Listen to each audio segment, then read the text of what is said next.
ಲೋಕಸಭಾ ಚುನಾವಣೆಯ ಮುನ್ನವೇ ಕೇಂದ್ರ ಸರ್ಕಾರ ಇವತ್ತು ಬಜೆಟ್ ಮಂಡನೆ ಮಾಡಿತು. ಸೊ 1 ಗಂಟೆಗಳ ಕಾಲ ನಿರ್ಮಲಾ ಸೀತಾರಾಮನ್ ಅವರು ಕೂಡ ಬಜೆಟನ್ನು ಓದಿದ್ರು.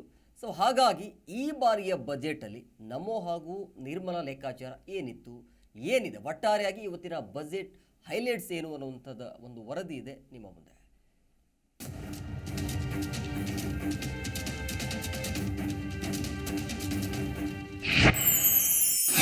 ಲೋಕ ಕದನಕ್ಕೂ ಮುನ್ನ ಕೇಂದ್ರ ಬಜೆಟ್ ಮಂಡನೆ. ಹೇಗಿದೆ ಈ ಬಾರಿಯ ನಮೋ ನಿರ್ಮಲಾ ಲೆಕ್ಕ? ಲೋಕಸಭೆ ಚುನಾವಣೆ ಸಮೀಪಿಸುತ್ತಿರುವ ಹೊತ್ತಲ್ಲಿ ಪ್ರಧಾನಿ ನರೇಂದ್ರ ಮೋದಿ ನೇತೃತ್ವದ ಬಿಜೆಪಿ ಸರ್ಕಾರ ತನ್ನ 2ನೇ ಅವಧಿಯ ಕೊನೆಯ ಹಾಗೂ ಮಧ್ಯಂತರ ಬಜೆಟ್ ಮಂಡಿಸಿದೆ. ಕೇಂದ್ರ ಹಣಕಾಸು ಸಚಿವೆ ನಿರ್ಮಲಾ ಸೀತಾರಾಮನ್ ಬಜೆಟ್ ಓದಿದ್ದಾರೆ. ವಿತ್ತ ಸಚಿವೆ ಈ ಮೊದಲೇ ಇದು ಚುನಾವಣಾ ಪೂರ್ವ ಮಧ್ಯಂತರ ಬಜೆಟ್ ಆಗಿರುವುದರಿಂದ ಯಾವುದೇ ಮಹತ್ವದ ಅತ್ಯಾಕರ್ಷಕ ಯೋಜನೆಗಳು ಇರುವುದಿಲ್ಲ ಅಂತ ಸ್ಪಷ್ಟಪಡಿಸಿದ್ರು. ಹಾಗಿದ್ರು ಈ ಬಾರಿಯ ಬಜೆಟ್ ಅಲ್ಲಿ ಒಂದಿಷ್ಟು ಮಹತ್ವದ ಪ್ರಸ್ತಾಪ ಘೋಷಣೆಗಳಾಗಿವೆ. ಸರ್ಕಾರದ ಕಳೆದ 10 ವರ್ಷದಲ್ಲಿ ಮಾಡಿರುವ ಸಾಧನೆ ಹಾಗೂ ಸಮಾಜ ಮತ್ತು ಆರ್ಥಿಕತೆಯ ವಿವಿಧ ಮಜಲುಗಳಲ್ಲಿ ಆಗಿರುವ ಅಭಿವೃದ್ಧಿ ಬಗ್ಗೆ ಸಚಿವೆ ವಿಸ್ತೃತವಾಗಿ ಮಾತನಾಡಿ ವಿವರ ನೀಡಿದ್ದಾರೆ. ಇದೇ ವೇಳೆ ತಮ್ಮ ಸರ್ಕಾರ 4 ವರ್ಗಗಳಿಗೆ ಹೆಚ್ಚು ಗಮನ ಕೊಡ್ತಿದೆ ಅಂತ ಹೇಳಿದ್ದಾರೆ. ಬಡವರು, ಮಹಿಳೆಯರು, ಯುವ ಸಮುದಾಯದವರು ಮತ್ತು ರೈತರು ಇವರೇ ತಮ್ಮ ಸರ್ಕಾರಕ್ಕೆ 4 ಪ್ರಮುಖ ವರ್ಗಗಳಾಗಿದ್ದು ಇವರ ಏಳ್ಗೆ ತಮ್ಮ ಸರ್ಕಾರದ ಆದ್ಯತೆ ಆಗಿದೆ ಅಂತ ನಿರ್ಮಲಾ ಸೀತಾರಾಮನ್ ತಮ್ಮ ಬಜೆಟ್ ಭಾಷಣದಲ್ಲಿ ತಿಳಿಸಿದ್ರು. ತೆರಿಗೆ ಪಾವತಿದಾರರಿಗೆ ಕೇಂದ್ರ ಸರ್ಕಾರ ಸಿಹಿ ಸುದ್ದಿ.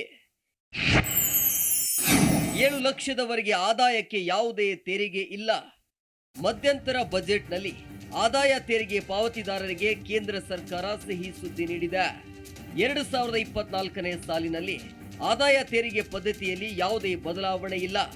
ನೇರ ಮತ್ತು ಪರೋಕ್ಷ ತೆರಿಗೆಯಲ್ಲಿ ಬದಲಾವಣೆ ಮಾಡದೆ 7 ಲಕ್ಷದವರೆಗೆ ಯಾವುದೇ ತೆರಿಗೆ ಇಲ್ಲ ಅಂತ ಹೇಳಲಾಗಿದೆ. ಕೇಂದ್ರ ಸರ್ಕಾರ 2022-23ನೇ ಸಾಲಿನ ತೆರಿಗೆ ಪದ್ಧತಿಯನ್ನೇ ಮುಂದುವರಿಸಲು ತೀರ್ಮಾನಿಸಿದೆ. ಹಾಲಿ ಇರುವ ತೆರಿಗೆ ಪದ್ಧತಿಯನ್ನೇ ಮುಂದುವರಿಸಲಾಗಿದ್ದು ಯಥಾಸ್ಥಿತಿ ಕಾಯ್ದುಕೊಳ್ಳಲಾಗಿದೆ.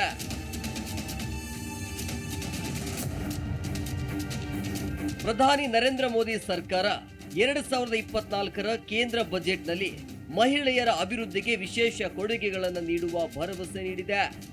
ದೇಶದ ಮಹಿಳೆಯರ ಆರ್ಥಿಕ ಶಕ್ತಿ, ಕೌಶಲ್ಯಾಭಿವೃದ್ಧಿಗೆ ಹೆಚ್ಚಿನ ಒತ್ತು ನೀಡಲಾಗಿದ್ದು 3 ಕೋಟಿ ಮಹಿಳಾ ಲಕ್ಷಾಧಿಪತಿಗಳನ್ನ ಸೃಷ್ಟಿಸುವ ಗುರಿ ಹೊಂದಲಾಗಿದೆ. 2024ರ ಬಜೆಟ್ ಮಂಡನೆಯಲ್ಲಿ ಮಹಿಳೆಯರ ಅಭಿವೃದ್ಧಿಗೆ ಹೆಚ್ಚಿನ ಒತ್ತು ನೀಡುವುದಾಗಿ ಕೇಂದ್ರ ಹಣಕಾಸು ಸಚಿವೆ ನಿರ್ಮಲಾ ಸೀತಾರಾಮನ್ ಹೇಳಿದ್ರು. ದೇಶದಲ್ಲಿ ಈಗಾಗಲೇ 1 ಕೋಟಿ ಲಕ್ಷಾಧಿಪತಿ ದೀದಿಗಳು ಆಗಿದ್ದಾರೆ. ಇನ್ನು ಹೊಸದಾಗಿ 3 ಕೋಟಿ ಲಖ್ಪತಿ ದೀದಿಗಳನ್ನ ಸೃಷ್ಟಿಸುವ ಗುರಿ ಹೊಂದಲಾಗಿದೆ ಅಂತ ತಿಳಿಸಿದ್ದಾರೆ. 2047ಕ್ಕೆ ಭಾರತ ಮುಂದುವರಿದ ದೇಶದ ಗುರಿ. 2047ರ ವೇಳೆಗೆ ಭಾರತವನ್ನ ಅಭಿವೃದ್ಧಿ ಹೊಂದಿದ ದೇಶವನ್ನಾಗಿ ಮಾಡಲು ಸರ್ಕಾರ ಶ್ರಮಿಸುತ್ತಿದೆ ಅಂತ ಹಣಕಾಸು ಸಚಿವೆ ನಿರ್ಮಲಾ ಸೀತಾರಾಮನ್ ಹೇಳಿದ್ದಾರೆ. 2047ರಲ್ಲಿ ಭಾರತವನ್ನ ವಿಕಸಿತ ಭಾರತ ಅಥವಾ ಮುಂದುವರಿಸಿದ ದೇಶವನ್ನಾಗಿ ಮಾಡೋದು ತಮ್ಮ ಸರ್ಕಾರದ ಸಂಕಲ್ಪ ಅಂತ ಅವರು ಹೇಳಿದ್ರು. ಕಳೆದ 10 ವರ್ಷಗಳಲ್ಲಿ ಪ್ರತಿ ಕುಟುಂಬಕ್ಕೆ ನೀರು, ಗ್ಯಾಸ್, ವಿದ್ಯುತ್ ಸಂಪರ್ಕ ಕಲ್ಪಿಸುವ ಗುರಿ ಸಾಧನೆಗೆ ಸರ್ಕಾರ ಶ್ರಮಿಸಿದೆ. 80 ಕೋಟಿ ಜನರಿಗೆ ಉಚಿತ ಪಡಿತರ ನೀಡಿದ್ದೇವೆ. ಗ್ರಾಮೀಣ ಪ್ರದೇಶದ ಜನರ ಆರ್ಥಿಕತೆ ವೃದ್ಧಿಗೆ ಕ್ರಮ ಕೈಗೊಂಡಿದ್ದೇವೆ. ಕನಿಷ್ಠ ಬೆಂಬಲ ಬೆಲೆ ಹೆಚ್ಚಿಸಿದ್ದೇವೆ ಅಂತ ಹೇಳಿದ್ರು. ಲಕ್ಷದ್ವೀಪದ ಪ್ರವಾಸಕ್ಕೆ ಕರೆ ಕೊಟ್ಟು ಮಾಲ್ಡೀವ್ಸ್ಗೆ ಭಿಕ್ಷಾ ಕೊಟ್ಟಿದ್ದ ಪ್ರಧಾನಿ ನರೇಂದ್ರ ಮೋದಿ ಸರ್ಕಾರ ಮತ್ತೊಂದು ಹೆಜ್ಜೆ ಮುಂದಿಟ್ಟಿದೆ. 2024ರ ಕೇಂದ್ರ ಬಜೆಟ್ನಲ್ಲಿ ಲಕ್ಷದ್ವೀಪದ ಅಭಿವೃದ್ಧಿಯ ಬಗ್ಗೆ ಮಹತ್ವದ ಪ್ರಸ್ತಾಪ ಮಾಡಿದೆ.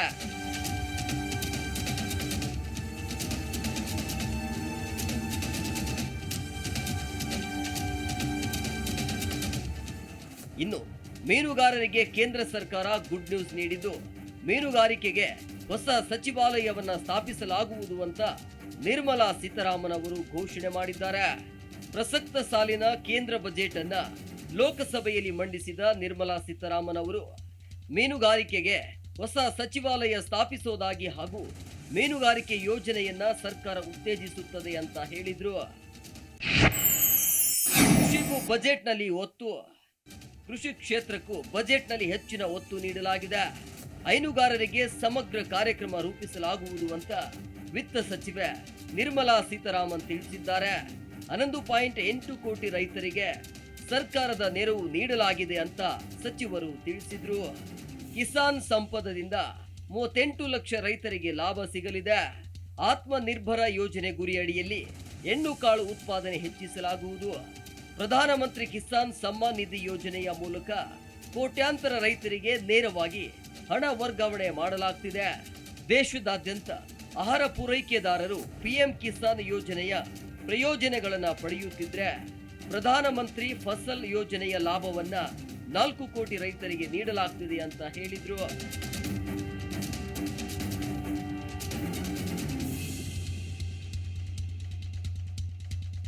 ಎರಡು 2024ರ ಕೇಂದ್ರ ಸರ್ಕಾರದ ಬಜೆಟ್ ಹಲವು ವಿಶೇಷತೆಗಳಿಗೆ ಕಾರಣವಾಗಿದೆ. ಅದರಲ್ಲೂ ಕೇಂದ್ರ ಸಚಿವೆ ನಿರ್ಮಲಾ ಸೀತಾರಾಮನ್ ಅವರು ಈ ಬಾರಿ ವಿಶೇಷ ದಾಖಲೆಗಳಿಗೆ ಸಾಕ್ಷಿಯಾಗಿದ್ದಾರೆ. ಮಾಜಿ ಪ್ರಧಾನಿ ಇಂದಿರಾ ಗಾಂಧಿ ಅವರು ಬಜೆಟ್ ಮಂಡಿಸಿದ ದೇಶದ ಮೊದಲ ಮಹಿಳೆ ಆಗಿದ್ರೆ, ಎರಡನೇ ಮಹಿಳೆ ನಿರ್ಮಲಾ ಸೀತಾರಾಮನ್ ಅವರಾಗಿದ್ದಾರೆ.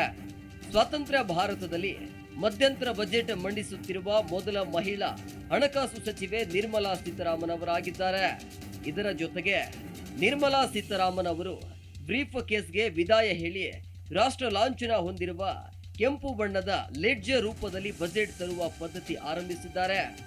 ಇದಿಷ್ಟೇ ಅಲ್ಲ, ನಿರ್ಮಲಾ ದೇಶದ ಇತಿಹಾಸದಲ್ಲಿ ಹಲವಾರು ದಿಗ್ಗಜರನ್ನ ಸರಿಗಟ್ಟಿದ ಮಹಿಳಾ ಹಣಕಾಸು ಸಚಿವೆ ಅನ್ನೋ ಹೆಗ್ಗಳಿಕೆಗೂ ಪಾತ್ರರಾಗಿದ್ದಾರೆ. ಮೊರಾರ್ಜಿ ದೇಸಾಯಿ ಅವರು 5 ಬಾರಿ ಪೂರ್ಣ ಬಜೆಟ್ ಮತ್ತು 1 ಮಧ್ಯಂತರ ಮಂಡಿಸಿದ ದಾಖಲೆ ಹೊಂದಿದ್ರು. ನಿರ್ಮಲಾ ಸೀತಾರಾಮನ್ ಅವರು ಮೊರಾರ್ಜಿ ದೇಸಾಯಿ ಅವರ ದಾಖಲೆಯನ್ನ ಸರಿಗಟ್ಟಿದ್ದಾರೆ.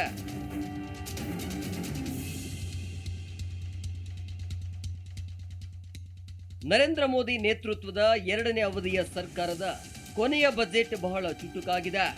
ದೊಡ್ಡ ಮಟ್ಟದಲ್ಲಿ ಯಾವ ವ್ಯತ್ಯಯವೂ ಆಗಿಲ್ಲ. ಹಿಂದಿನ ಸಾಧನೆ, ಮುಂದಿನ ಗುರಿಗಳನ್ನು ತೋರ್ಪಡಿಸಿದ್ದ ಹೆಚ್ಚು. ಕೋವಿಡ್ ಬಳಿಕ ಆರ್ಥಿಕತೆ ಗರಿಗೆದಿರುತ್ತಿರುವುದರಿಂದ ಬಹಳಷ್ಟು ಉದ್ದಿಮೆಗಳು ಈ ಮಧ್ಯಂತರ ಬಜೆಟ್ನಿಂದಲೂ ಬಹಳಷ್ಟು ನಿರೀಕ್ಷೆಗಳನ್ನು ಇಟ್ಟುಕೊಂಡಿದ್ದವು. ಕೆಲ ವಲಯಗಳಿಗೆ ನಿರಾಸೆ ಆಗಿದೆ.